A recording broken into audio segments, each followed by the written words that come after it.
Walk us through what we know so far about what Trump's going to announce, is likely to announce. What are his options at this point?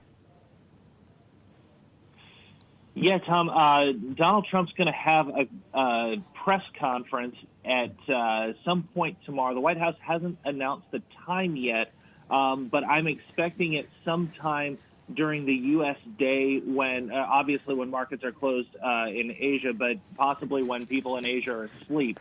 So you might be sitting there waking up tomorrow figuring out what happened. There is a large range of options here. You know, Mike Pompeo said that Wednesday that Hong Kong had effectively lost its autonomy, no longer warrants special treatment under U.S. law. But that declaration just opens the door for Trump to impose penalties, and they range for quite a big deal.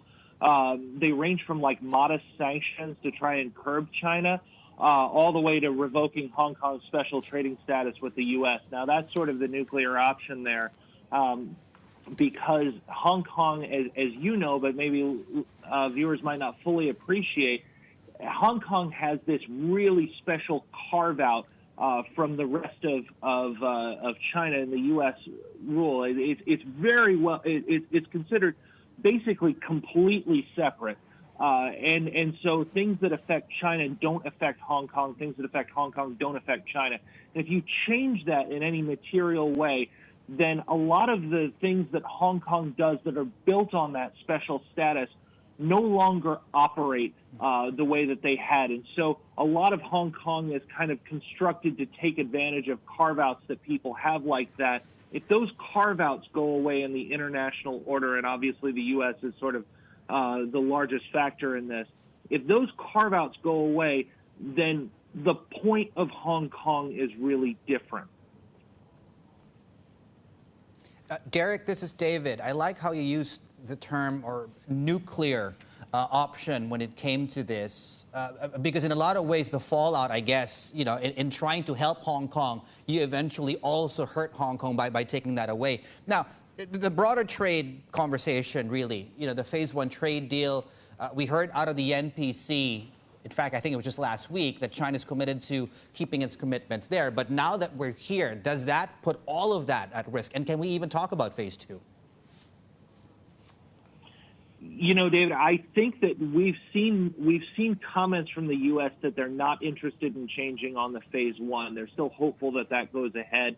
And all of the commentary that we've seen seems to suggest that phase one is continuing. We really haven't heard that specifically threatened. But I think in terms of phase two, it's really hard to hit with a stick in one hand and hold out a carrot with the other hand. Already there was a lot of skepticism that there was going to be anything material happening on phase two before the November election.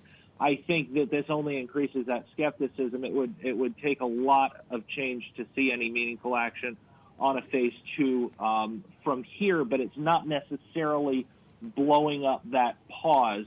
You know, the U.S. really does consider Hong Kong a bit of a separate issue from some other things. You know, I always feel like I'm trying to explain that the U.S. things don't always run on the same track lines, and this is kind of one of those things. But to the extent that the U.S. feels like it's trying to pressure China and it's not getting anywhere, does it start considering other levers? I mean, you can't rule any of those things out, can you?